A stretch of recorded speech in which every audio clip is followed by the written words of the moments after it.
Bonjour à tous, bienvenue à ce webinaire sur la plateforme Talend Integration Cloud, donc l'offre cloud de Talend.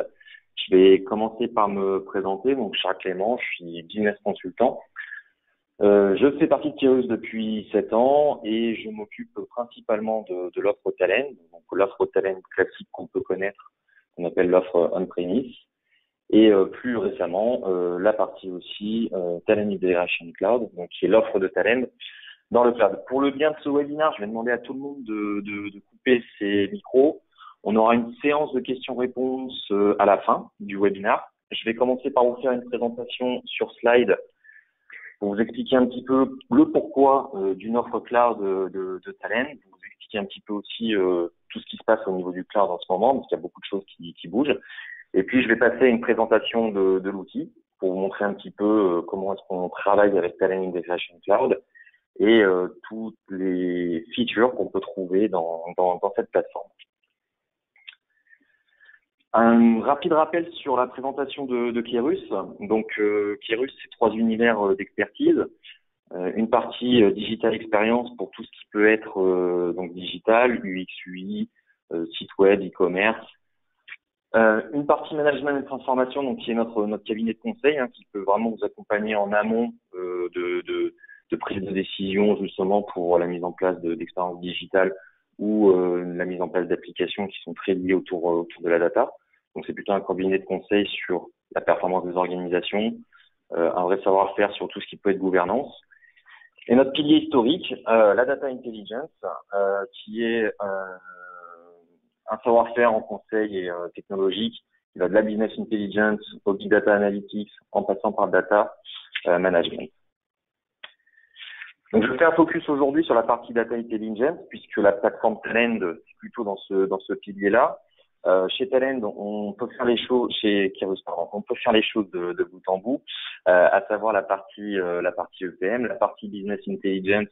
Donc, tout ce qui va être tableau de bord de reporting, restitution, en fait, d'informations et de données que vous pourriez centraliser à un endroit.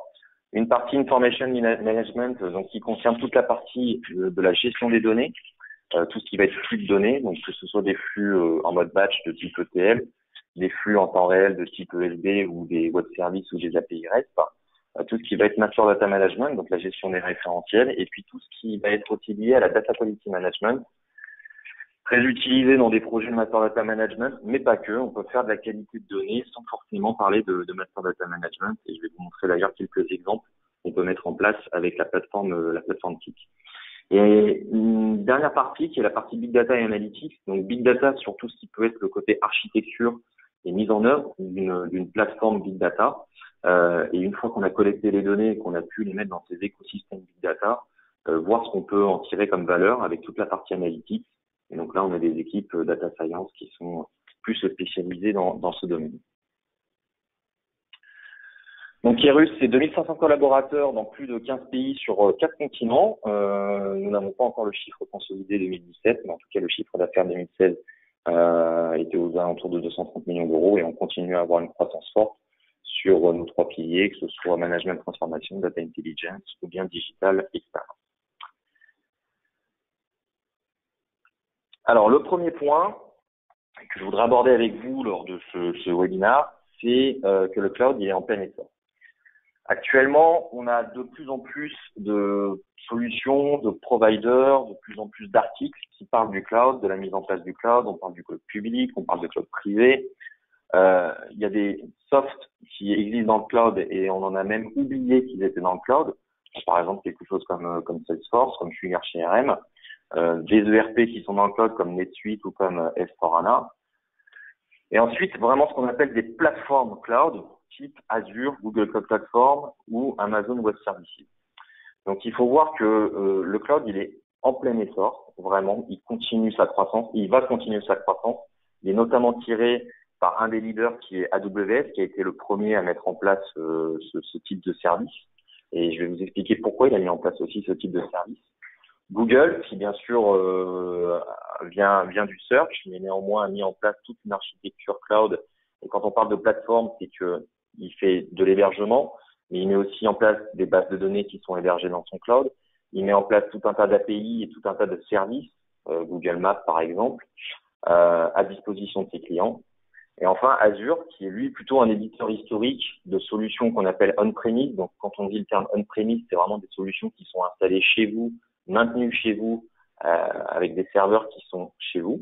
Donc, c'est un éditeur historique. Néanmoins, il a mis en place une solution cloud qui vise à être complète, qui est assez calquée sur la stratégie d'Amazon, mais qui vise à avoir vraiment une continuité de services entre les différents services qu'il met à disposition, en ayant en plus son côté technologique avec des solutions qui existaient déjà avant, type SSIS, type SQL Server.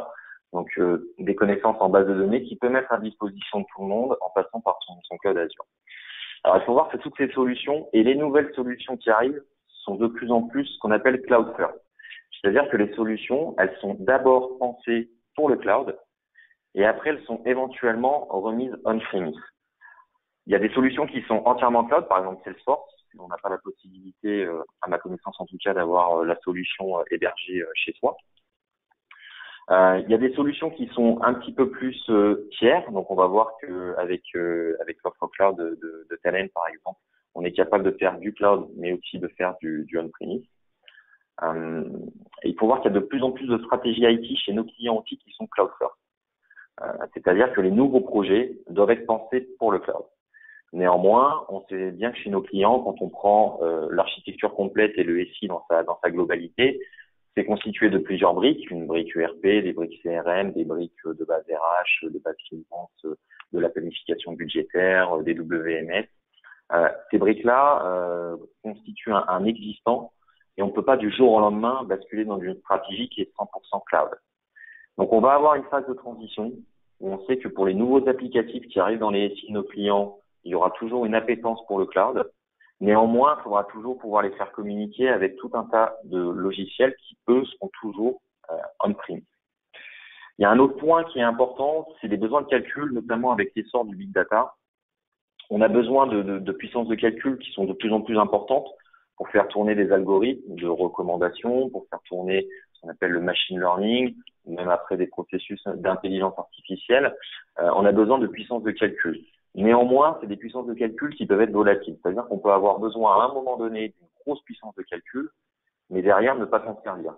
Puisque derrière, souvent, derrière cette grosse puissance de calcul, on sort des données, on sort une analyse, et après on va passer du temps à comprendre cette analyse et à effectuer différentes choses sur ces analyses. Donc il faut avoir vraiment la bonne puissance de calcul au bon moment. Il y a un autre point qui est le time to market, qui est de plus en plus court. On le voit vraiment dans les projets de nos clients, il faut aller de plus en plus vite. Et les solutions qui sont on-premise, classiques, prennent beaucoup de temps à déployer. Beaucoup d'ateliers d'architecture, beaucoup de problématiques de sécurité, ce qu'on appelle le provisioning des machines virtuelles, c'est-à-dire que quand on demande 10 machines pour mettre en place un cluster Hadoop, par exemple, il faut que le service IT puisse être réactif et puisse fournir les machines. Souvent, on est sur des délais qui sont plus longs qu'un provider comme Google Cloud Platform, AWS ou Azure, où en quelques clics, on peut disposer d'une dizaine de machines très rapidement, avec des puissances de calcul qui peuvent être variables. On peut régler quasiment à la volée les problématiques de RAM, d'espace disque, de CPU. Et enfin, le dernier point qui est assez dans l'air du temps, puisque quand on parle un peu d'écologie, d'environnement, c'est l'allocation des ressources. Il faut voir que l'allocation des ressources dans l'IT, elle doit être de plus en plus efficiente. C'est très lié aux besoins de calcul. Quand on a un fort besoin de calcul à un instant T et qu'on a un data center, l'allocation des ressources est très importante puisque quand on a un data center, on ne peut pas en moyenne l'utiliser à 60% sur une année. Il faut vraiment qu'on utilise et qu'on alloue les ressources au maximum et faire en sorte qu'on l'utilise à 100%. Sauf qu'aujourd'hui, on a besoin de puissances de calcul qui sont volatiles, il faut l'avoir au bon moment.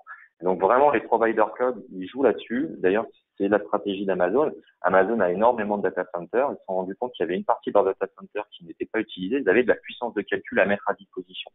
Alors Amazon, c'est assez énorme. Ils ont la capacité technique, technologique de mettre à disposition leur puissance de calcul. Pour des clients qui sont plus petits, c'est difficile pour eux d'avoir un service IT qui peut proposer de la puissance de calcul à d'autres clients.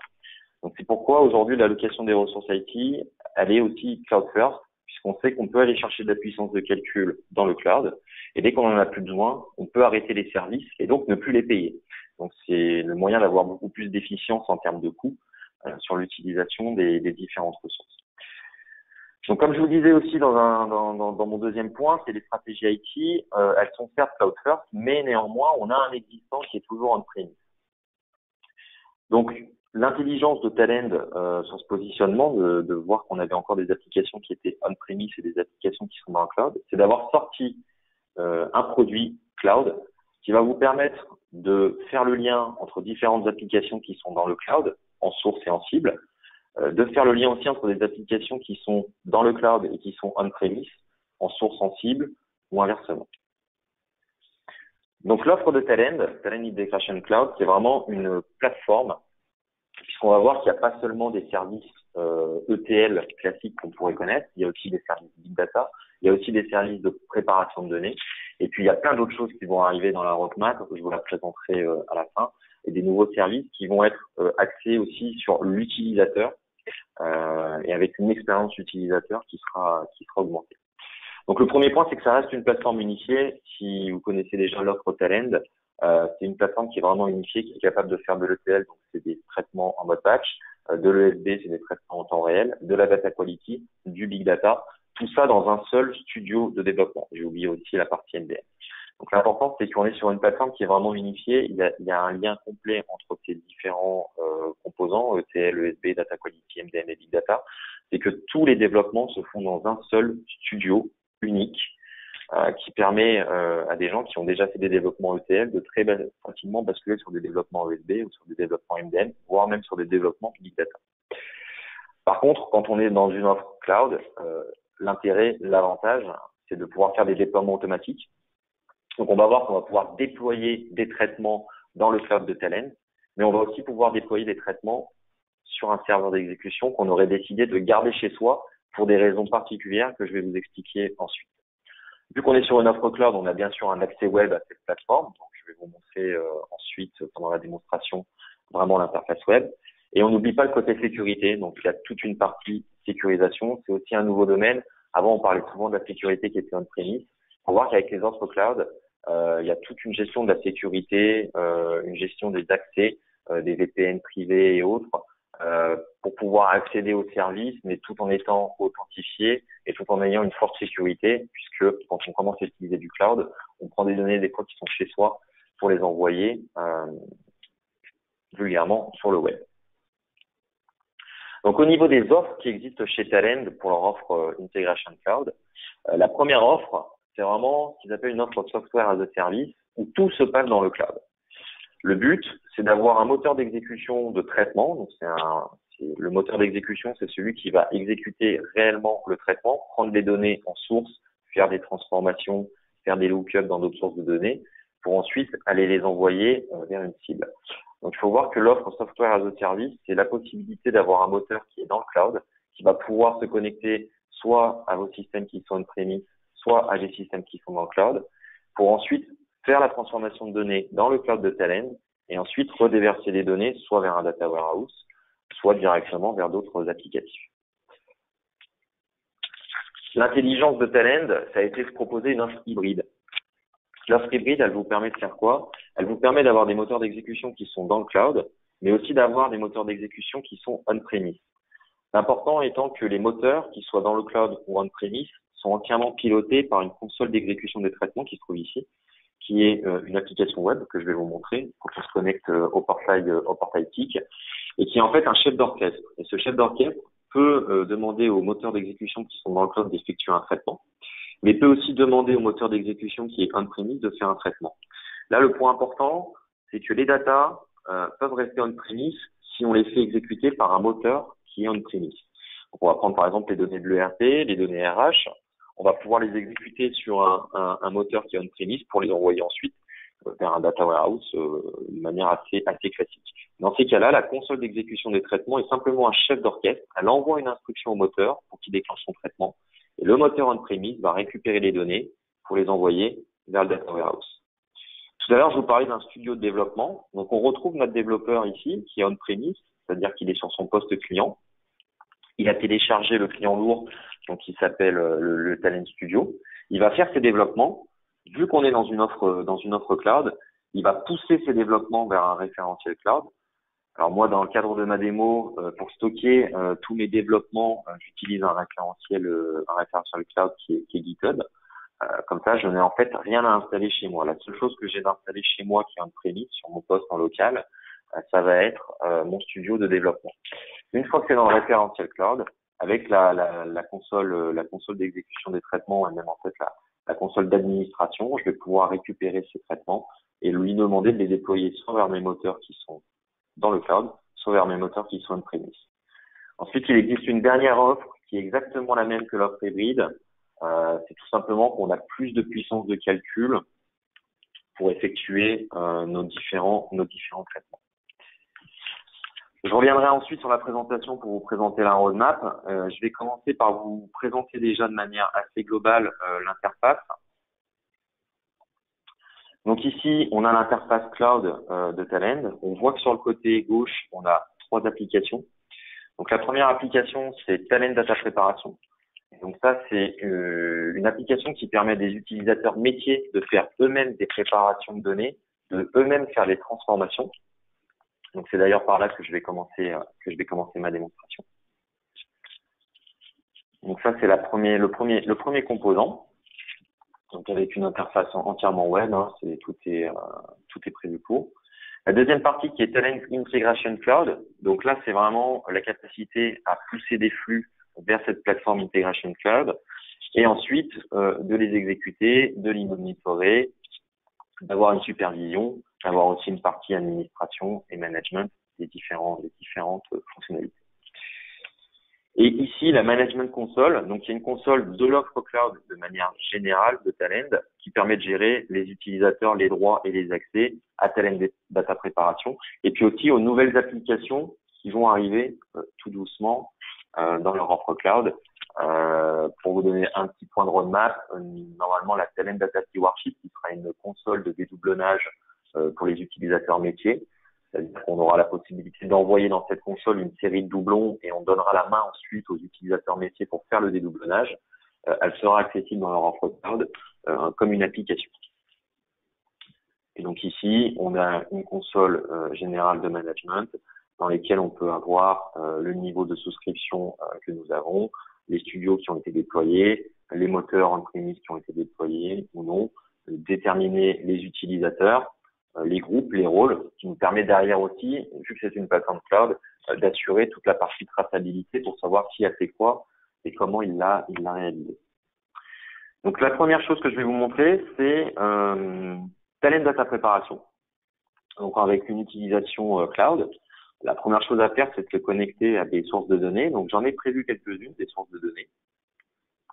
La première, c'est une source de données Salesforce qui me permet de me connecter à mon interface Salesforce. Donc, j'ai un compte Salesforce où ici, j'ai différentes informations sur mes comptes. Ce sont des comptes que j'ai créés, sur lesquels on a des numéros de téléphone, on a des types, on a des adresses qui sont plus ou moins bien renseignées. Et donc, j'ai la possibilité ici de créer en fait des connexions depuis un fichier local, depuis Salesforce, depuis une base de données. Et puis, au fur et à mesure du temps, ça va continuer. On va avoir de nouvelles features et de nouvelles possibilités de se connecter à des sources de données. Donc, pour monter une source de données qui serait en local, un fichier Excel, je suis utilisateur métier, j'ai par exemple une campagne marketing à préparer. Je vais aller chercher un fichier Excel directement, que j'ai appelé Marketing Lead ici. Et je vais lui donner un nom.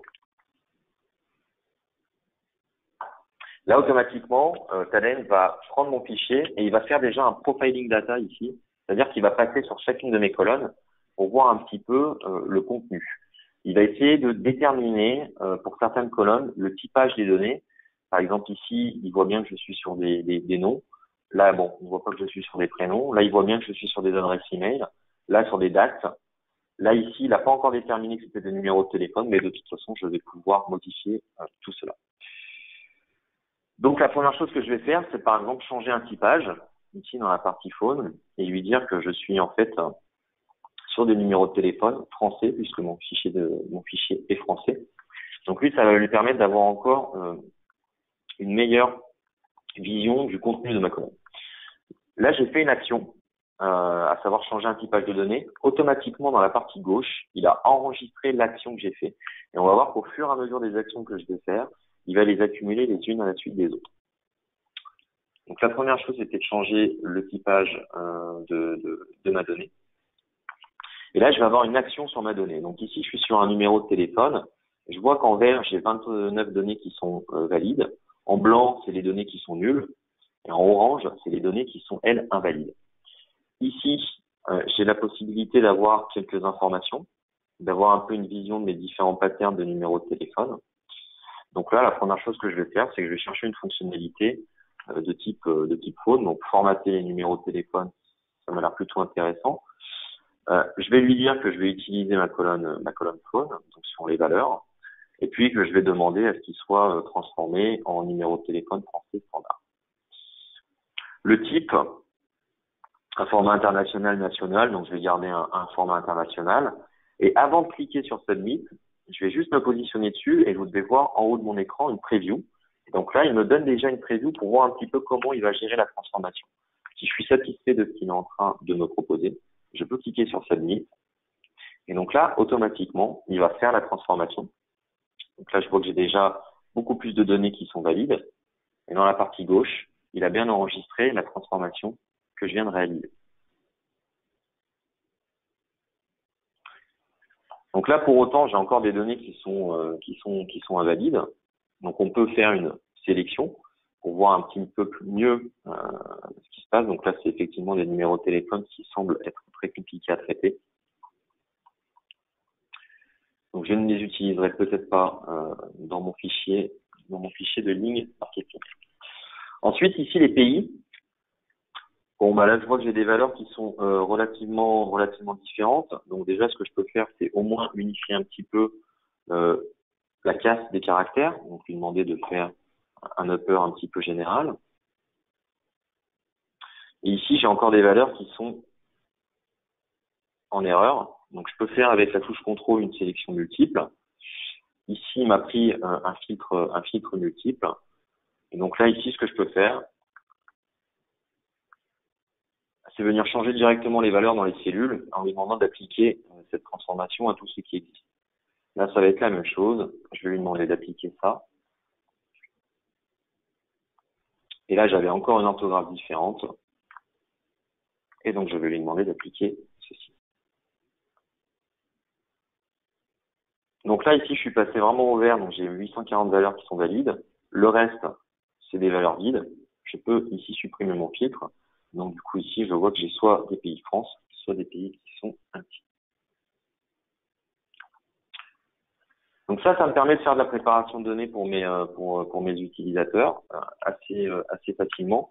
J'avais un dernier point aussi, c'était les dates. Alors là, les dates, c'est avec des formats qui sont très différents. Donc ici, je vais chercher une fonctionnalité de date.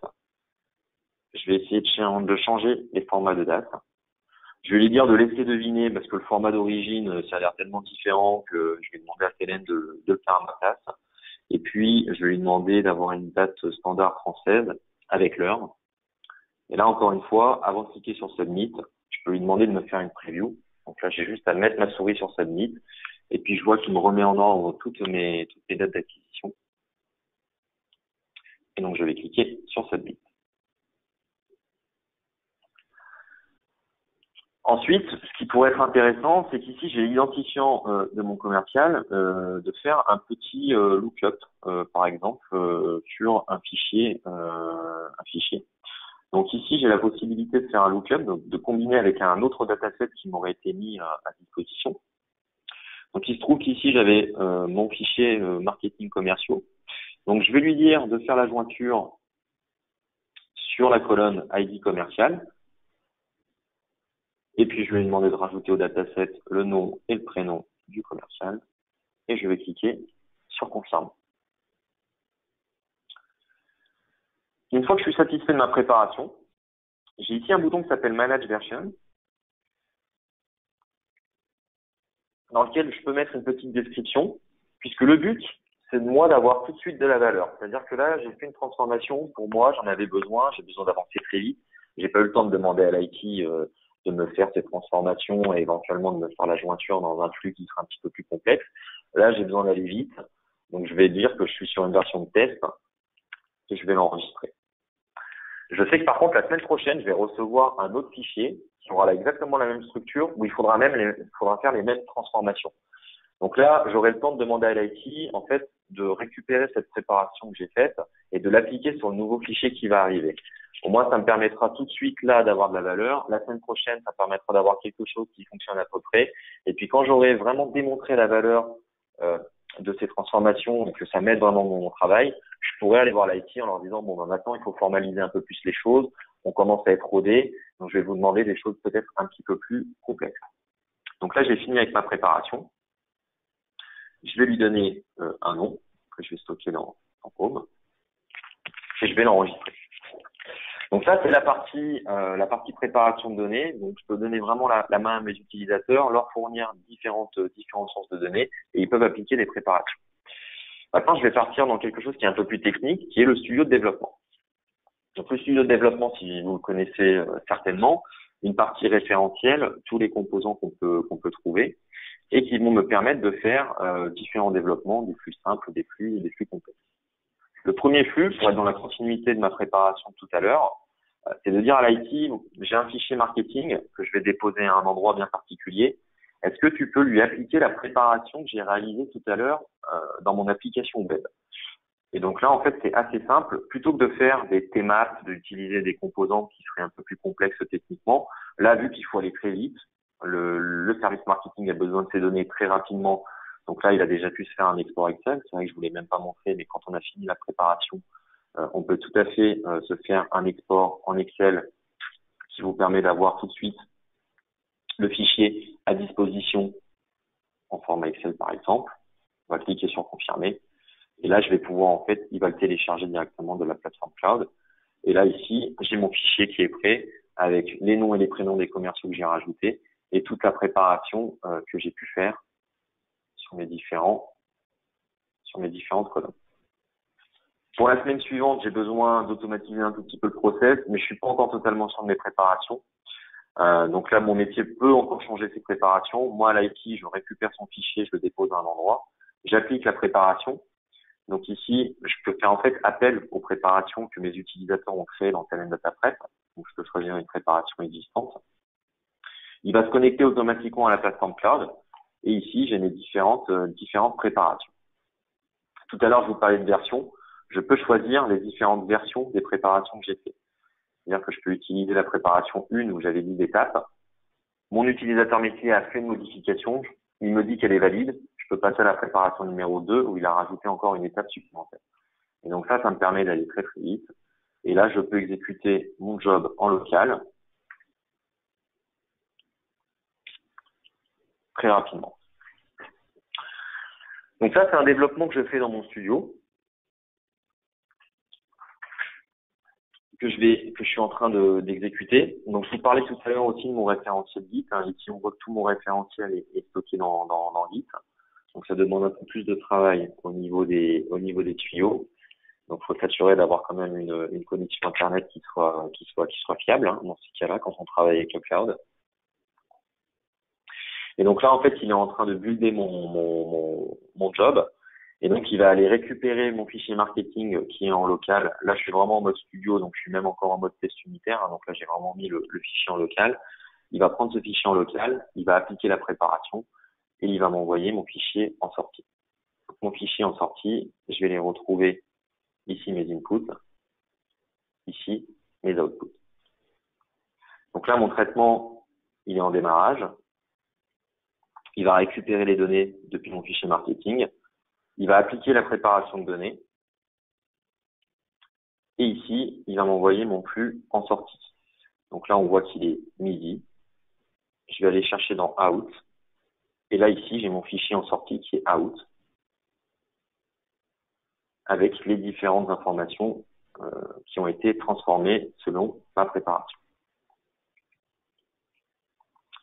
L'autre étape, c'est d'industrialiser quand même un peu plus le processus. Donc là, ici, on est déjà dans une première étape. Ça va être de publier cela vers le cloud. Donc pour publier vers le cloud, justement, tout ce qui va être déploiement et exploitation, c'est un clic droit. publish dans le cloud.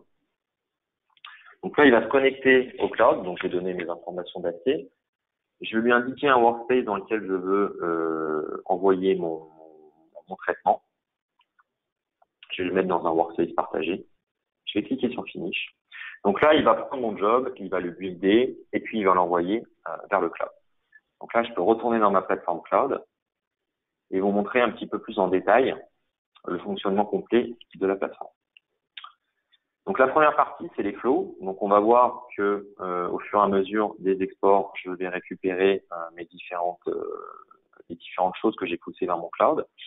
Une partie opération. Donc on va voir en fait tous les flux d'exécution qui ont pu être traités.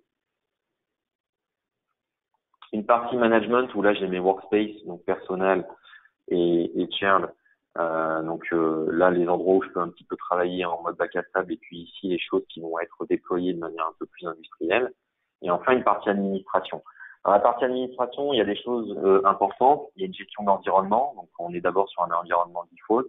On peut se créer un environnement de pré-production, puis un environnement de production. Et un autre point très important, c'est mon Remote Job Server. Donc, mon Remote Job Server, c'est un moteur d'exécution piloté par le cloud de Talend, mais qui est installé en fait chez moi dans mes locaux. Donc là, en fait, j'ai juste à indiquer un Remote Key Engine, donc juste une clé au moment de l'installation de mon Remote Job Server, et automatiquement, ils vont être pairés l'un et l'autre pour pouvoir communiquer. Dans la partie opération, je vous montrerai ensuite, on a une partie plan d'exécution où on va pouvoir créer des plans d'exécution, c'est-à-dire qu'on fait un traitement, ça passe à un deuxième traitement, ça passe à un troisième traitement, et on va pouvoir comme ça créer son plan d'exécution un petit peu plus global. Donc au niveau de mes flows, ici j'ai mon flow qui a été publié, donc là ici ça a bien été publié vers le cloud, et je trouve mon flow qui s'appelle on-premise data prep vers fichier. Donc, je peux l'ouvrir ici, je vais récupérer des informations. Donc, ici, à déployer par un Remote Engine, puisque je vais récupérer un fichier qui est on-premise chez moi, le faire manipuler par une préparation qui est dans le cloud de Talend, pour au final, en cible, envoyer ce fichier à nouveau sur mon serveur qui est on-premise. Donc, ici, si je clique sur Builder, j'ai quelques informations sur mon job. Je vais cliquer sur Go Live pour faire un schedule et je vais lui dire que je ne vais pas utiliser le Cloud Engine, donc le moteur d'exécution qui est dans le cloud Talend, mais bien mon Remote Job Server. Je vais lui dire de l'exécuter maintenant. Là, ici, j'ai un petit signal comme quoi mon flow il est en cours d'exécution. Et si je viens ici dans ma partie opération, je vais voir que là, j'ai mon traitement qui est en cours d'exécution.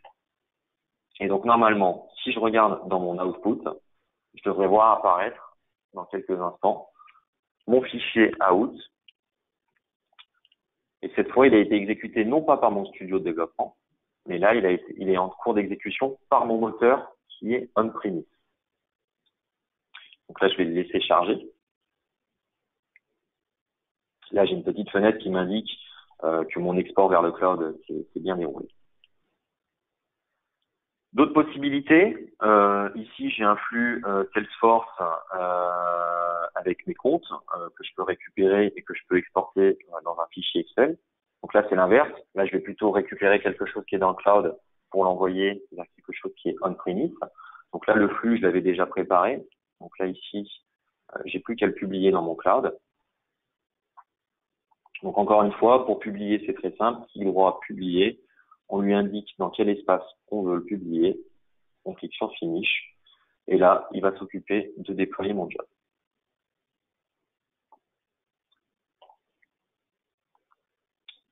Donc là, je vais le laisser s'exécuter.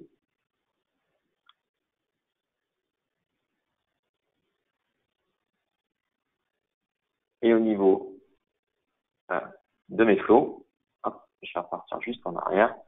Là, je vais voir arriver normalement un deuxième flux, qui sera mon flux de publication de mes comptes vers un fichier Excel à partir de Salesforce pour les envoyer on-premise. Donc là, je vais le laisser traiter son export. Donc là, on est dans des cas où on a des données on-premise, il faut les envoyer dans le cloud. Un autre cas où on a des données qui sont dans le cloud qu'il faut envoyer on-premise.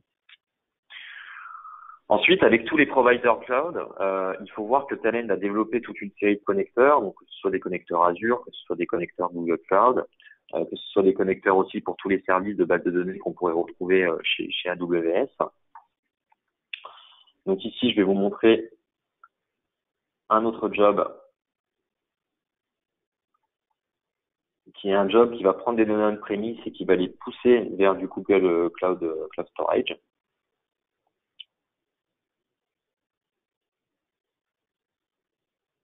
Je vais repartir ici sur ma partie opération. Donc là, je vois que mon flux s'est bien déroulé. Je vois que dans ma partie out, je l'ai bien à midi 05.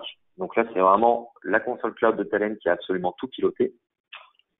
Si je retourne sur ma console cloud, j'ai une partie log qui me permet d'avoir soit des logs utilisateurs, j'en avais pas mis dans mon développement, soit d'avoir tous les logs. Et donc d'avoir tous les logs ici, on a absolument tous les logs qu'on a eu sur le déploiement, sur le démarrage du job, sur ce qui s'est passé, à quelle heure il a commencé et comment il s'est exécuté. Donc on peut les télécharger. Il y a aussi la possibilité de pousser tous ces logs vers des services comme S3 chez Amazon. Comme ça, voilà, tous les logs qui sont générés par la plateforme TIC peuvent être poussés vers du S3. Et si derrière on a besoin de faire du monitoring ou de faire de l'analyse à plus long terme sur la performance des jobs, on a toutes les informations qui sont à disposition. Donc là, mon job a été correctement publié. Donc là, c'est mon deuxième job qui prenait du Salesforce pour l'envoyer on-premise. Ici, j'ai un job qui me permet de me connecter à donc Google Cloud Platform. Donc il y a du Google Storage et qui va me permettre d'envoyer en fait des données vers ma plateforme Google Cloud. Donc ce que je vais faire, c'est que pareil, je vais le publier dans un espace de stockage et je vous montrerai en live suite à l'exécution comment est-ce qu'il prend mes fichiers qui sont on-premise pour les envoyer vers un service cloud de Google. Donc, je vais vous montrer le Google Storage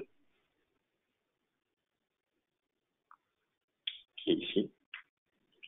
Donc, j'ai créé un bucket qui pour le moment est vide. Et donc, après avoir poussé ce flux, et ben, je vais vous montrer comment est-ce que je récupère des données et comment je les envoie directement dans un bucket Google. Donc là, pour vous montrer un peu le processus, il y a vraiment un envoi vers la plateforme cloud. C'est réalisé. Ici, je vais repartir dans la partie flow. Donc, ce flow-là, il a été exécuté une fois. Là, je vais prendre mes données de Salesforce on-premise. Je vais passer par le builder. Je vérifie que c'est bien déployé vers Remote Engine. Je dis OK. Je le mets dans la remote. Je vais dire d'exécuter maintenant. Et là, mon flux va s'exécuter. Pendant ce temps-là, je vais repartir sur mon troisième flux. Donc là, c'est de prendre des données on-premise pour les envoyer vers du Google Cloud Storage. Pareil, je vais passer par mon builder, c'est à déployer vers un Remote Engine. Je lui dis d'exécuter maintenant.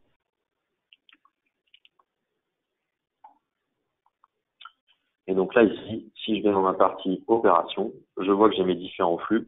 Donc là, qui ont été réalisés assez rapidement. Donc là, il a pris des données Salesforce pour me les remettre on-premise. Donc effectivement, à midi 09, je vois bien mon fichier Salesforce avec des données qui sont on-premise. Et pour la partie Google, qui s'est bien exécutée, je vais aller dans mon bucket ici.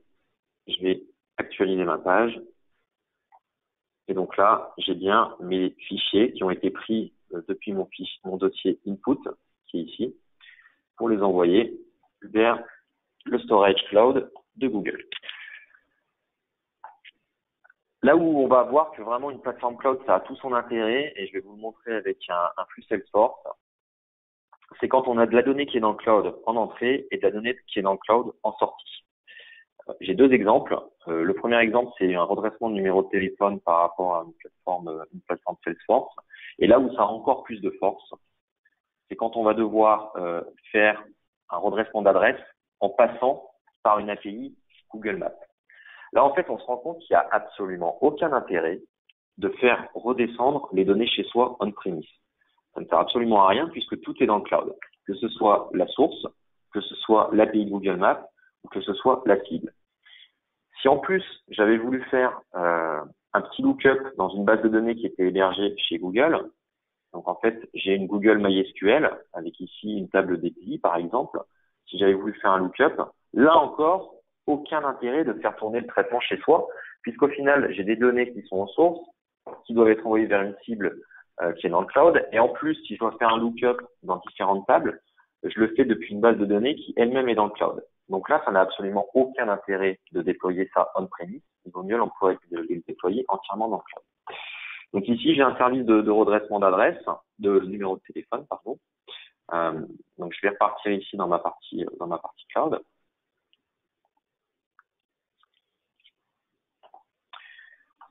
Et donc, je vais déployer ce service de redressement de numéro de téléphone dans mon cloud Talend. Donc là, encore une fois, je lui dis de le mettre dans un workspace partagé. Et j'avais déjà préparé mon flux des adresses, je l'avais déjà poussé dans mon cloud.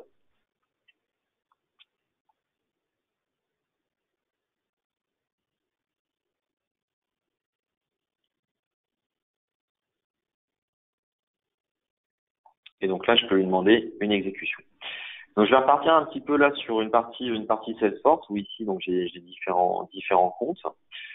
Et donc je vais faire des traitements de qualité de données puisqu'il faut voir que dans l'offre cloud de Talend est inclus l'ETL, la qualité de données et la partie big data. Donc vu qu'on a des composants de qualité de données, vu que le studio est très bien fait pour ça, eh ben on va pouvoir utiliser tous les composants de qualité de données qu'on peut retrouver.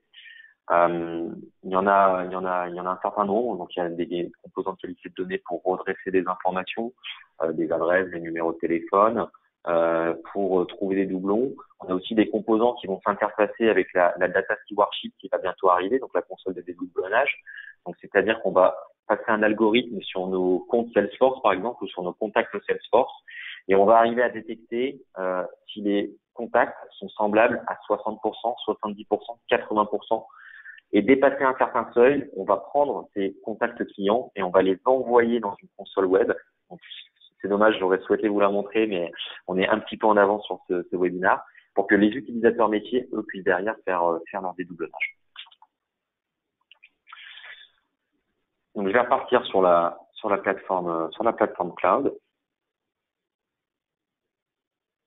Ici, dans mes opérations.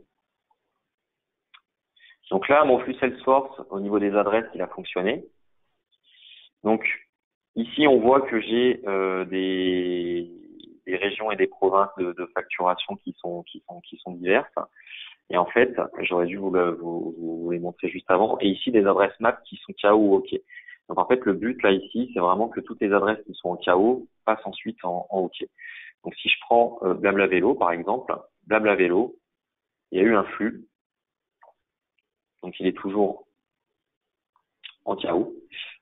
Pour redresser l'adresse du numéro de télé, pour redresser l'adresse, pardon, pour avoir aussi la région et le pays de facturation.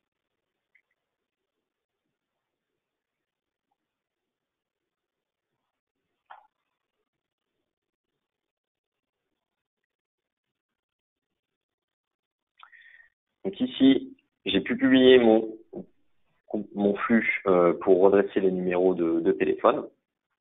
Donc là, je vais en profiter pour aller l'exécuter.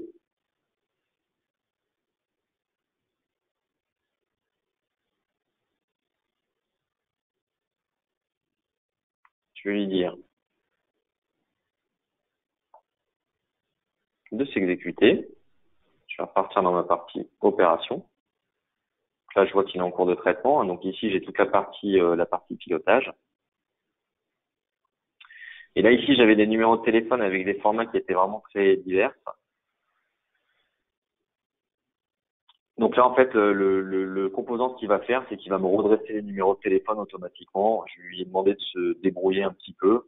Donc ici, j'ai un composant de standardisation des numéros de téléphone. Je lui ai demandé un code pays particulier. J'aurais pu faire un lookup pour aller chercher des codes pays ISO et faire la correspondance. Là, je vais juste demander à Talend de les remettre au propre.